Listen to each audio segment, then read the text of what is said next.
Cześć, witaj ponownie. Mam na imię Jessiria. So loves. In today's video, welcome to the channel. In today's video, we are going to Poland and we are going to do a reaction of 2020 translation between English and Poland. I hope you enjoyed this video. Don't forget to subscribe to the channel, like the video, share it, leave your beautiful and also comment. And yeah, let's head over to today's video. I know you're going to enjoy this one. Hello and welcome to an all-new episode of Love My Poland. Today we're going to talk about something that I'm pretty excited about. It is 20 differences in the translation from English to Polish. So things that we use every day, certain expressions that translate completely differently into Polish. I want to go ahead and warn you today that if you are not at all interested in learning Polish, or if you're not a Polish person who speaks already, this is going to be like watching paint dry. This is not the episode for you. So we're going to go through 20 words and expressions that translate from English to Polish completely differently. So let's get started today with the first one.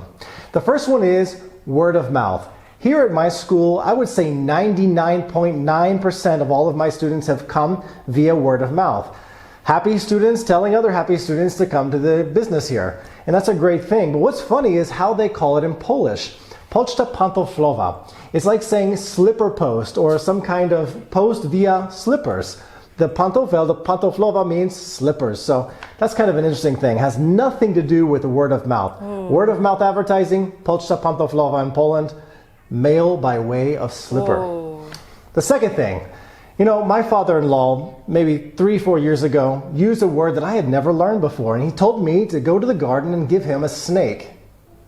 I looked at him like he was crazy. Did you have something to drink? What's going on here? He said, no, I need the rura, I need the snake. And he was referring to a garden hose or a hose pipe. In Poland, they call this a snake. That's kind of an interesting way of translating those two things. Now, if you're a guy and you're too submissive with your girl and you give in too easily and you basically do whatever she wants, here in Poland, they call you, staying on the topic of slipper, a slipper. You are a lapdog in English, or you are a pantofel in Polish. That is hilarious. I have no idea where that came from. I would love to know the origin. If any of you know out there why we say pantofel for a guy who is too submissive, please let me know in the comments section below.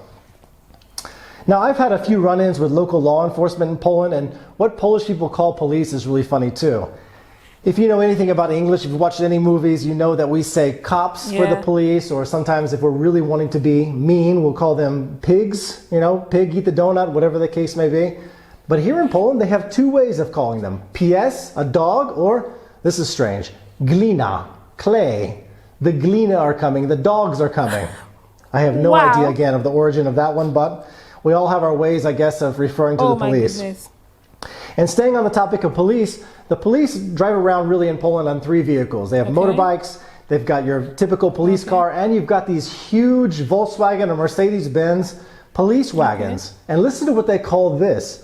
In Poland, this paddy wagon or police van translates to a bitch, suka. They call this police van a suka.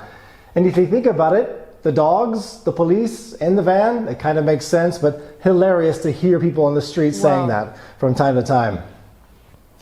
Now in Poland, there's always a good reason to party. But really, you don't have to try very hard to find a reason to party. Just get some. Oh, this is like really strange or different. I think every country explain things differently. Okay, when it comes to English language. Okay, for instance, if you go to another country and you try to say similar things in English, like similar word in English, it's gonna translate in a different way. So I feel that's what's happening here. But for horse to be called a snake, and for police to be called a dog, and for the van of a cop to be called a bitch, when you translate the word in English, the particular word, okay, a police is called this in Poland, but when you translate that word in English, is now translated in a different word. That's really, really complicated, okay, for someone that is trying to learn Poland and not really understand. Like, I feel when you want to learn a language, just learn that language. Don't be doing comparing it with English because you will get lost. All right, guys, I am enjoying this. I hope you are. Please don't forget to give this video a thumbs up, okay? And let's keep on watching. Some people together, get some good alcohol, and you're ready to go. But the best parties, in my opinion, after wedding parties are housewarming parties. When someone buys a new flat or a new house, they have what's called in Poland parapatówka, which is a Really? windowsill party. There's no expression like housewarming, it's just windowsill party. And recently I asked Parapatówka. one of my very intelligent know-it-all students, why do you think they call it a Windowsill windowsill party? He looked at me puzzled. He said, it's very obvious. When you move into your house, you don't have much stuff yet. You don't have furniture. You don't have tables and chairs. You just have a windowsill. And that windowsill serves the purpose for everything. You keep your food there, you keep your alcohol there, and people basically just stand around having a party together while the windowsill does all the work as kind of a slash table slash, kitchen, everything right there on the windowsill. Very interesting, but very, very funny Slash in everything. translation from how we say those two things. Wow. This is a good one. If you're at a party and someone rings the doorbell, number 7, you go to the door and you look through, in English, the peephole. Peephole. Now in Polish it translates to Judasz. And if you think about it, it's Judasz, Judas. Maybe Judas from the Bible, I have no Judas. idea, but way back in the Judas. day, I found out that in English we used to also call it a Judas, and maybe some people out there call it a Judas even today, but as an American, I never heard of Judas for peephole. So peephole translates to a Judas, Judasz. Now in Poland, if you start driving here, you're going to see very quickly, especially in the capital city of Warsaw, Wow. that drivers are very aggressive. The speed limits are more of a suggestion for a lot of Polish drivers. So the government puts down speed bumps, especially in neighborhood areas, especially in roads that kind of go off the main street and you're going near homes and schools and so on. Now a speed bump, listen to this. It's obvious. In English, it's a little bump and it's there to control speed. But in Poland, it's called a lying down police officer. Leżący policjant. A policeman lying down to slow down your speed. Sounds like I'm joking, but I'm not. That is exactly what they call a speed bump in Polish. This one is really fascinating to me. When you have a medical emergency, where do you go? To the emergency room, to the Wow. ER at your local hospital. But in Poland, there's nothing quite like ER in translation. They call it instead Wow. ostry dyżur, which would translate to hot shift. Ostry dyżur, a hot shift. Kind of makes sense. There's a lot of people coming in, doctors scurrying around nervously, trying to help every patient that comes in. Yeah, hot shift. Kind of an interesting way of translating that. The 10th funny word today is blind date. I've been on one blind date in my life and it was such an utter disaster that I said, I'm never doing this again. It was awkward, it was uncomfortable, and I really feel sorry for people who are set up on these kinds of blind dates. And what's funny though is how it translates into Polish. Blind date in Poland is called a date in the dark. Randka w ciemno. So you go there, you have no idea what's going to be. It's like you're blinded, kind of, I guess, in the dark. Kind of an interesting way of translating that as well. So blind date, date in the dark in Poland. Number 11. In America, we have tons of dead-end streets and cul-de-sacs, particularly in the subdivided suburban areas outside the big cities. And that kind of makes sense. It's a dead end, the street ends, it's finished, it's dead. But in Poland, they call it ślepa ulica, a blind street.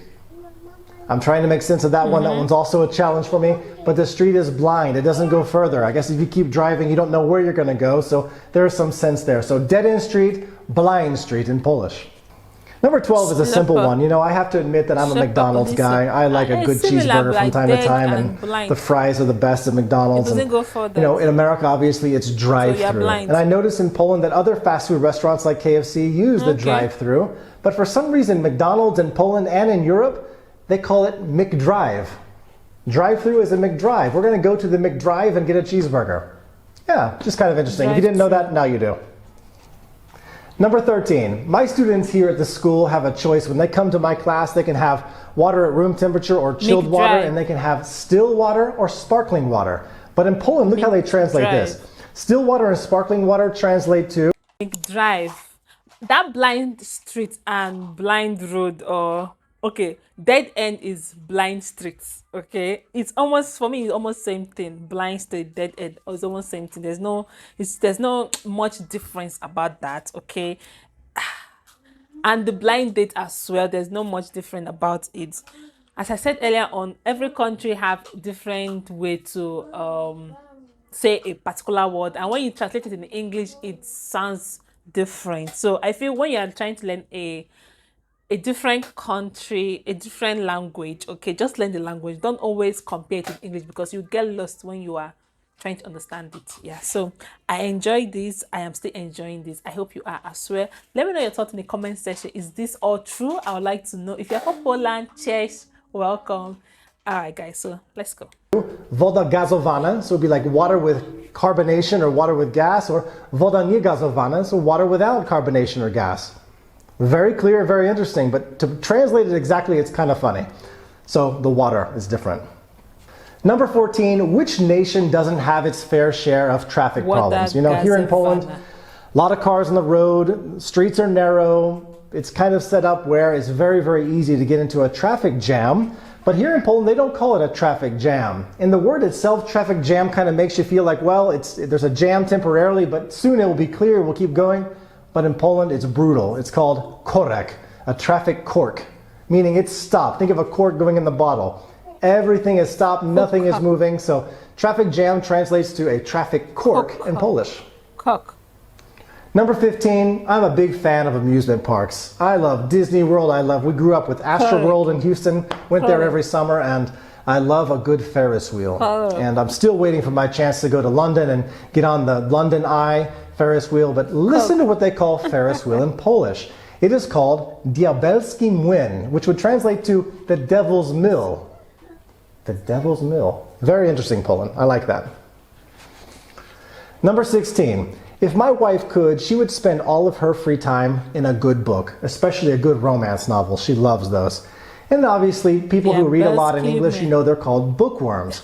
But in Poland, we call them muł książkowy. It would be like a book moth. A moth that gets in the book, kind of eats it up and just stays in there. Muł książkowy. Also very interesting. So bookworm, book moth. You know, some of my favorite students here at the English school are my teenage students. And I've got a group of guys. One of them is David, very handsome guy, very athletic, plays sports, and you know, he's very popular with the ladies, and he enjoys the ladies himself pretty well. And they call him in Poland pies na babę, so a lady dog, a dog after the ladies. And obviously in English we would translate that to a ladies' man or a womanizer, which is kind of funny. Call somebody a dog after the ladies in Poland. Pies na babę in Polish. Hilarious. Now, if you know me at all from watching the videos, you know I love my Polish mountains. And one literal sign that I'm in the mountains is a sign that says serpentynki. Serpentynki would be like serpentines, roads that go in a winding fashion, like a hairpin kind of turn. I see that sign, I know I'm in the mountains, I just love how they translate that. So hairpin, winding, curvy roads, serpentines, snake roads. Now sometimes simple words sound a little funny when you translate them and break them down literally. And these next two, which are the last two today, are just that. The first one, a pen, a writing pen, a typical normal pen, długopis, długopis. And if you take these two words, długo and pis, it would literally be long writer. It writes a long time, right? Very creative Poland. So a writing pen, długopis, write a long time. And the last one, number 20, my wife wears tights or pantyhose. Listen to the translation for pantyhose. Rajstopy. So paradise for the feet. Huh? Great! Rajstopy, pantyhose, paradise for the feet. I love learning the Polish language. So those were 20 words that translate in an amusing, hilarious way from English to Polish. If you're interested in things like this and you haven't subscribed already, go ahead and click that button and become a subscriber. A lot more material on the way, many more episodes to come. So I appreciate you taking the time to watch this video today. Thank you and have a wonderful day. How? It was pretty interesting to watch. I hope you enjoyed it. Don't forget to subscribe to the channel, like, share, and comment. I literally learned some words today and I'm really, really impressed. I did a reaction about this. Let me know your thoughts in the comment section. If this is actually right, I would like to know. And I'll see you my besties in my next one. Dziękuję, do widzenia. Papa, guys.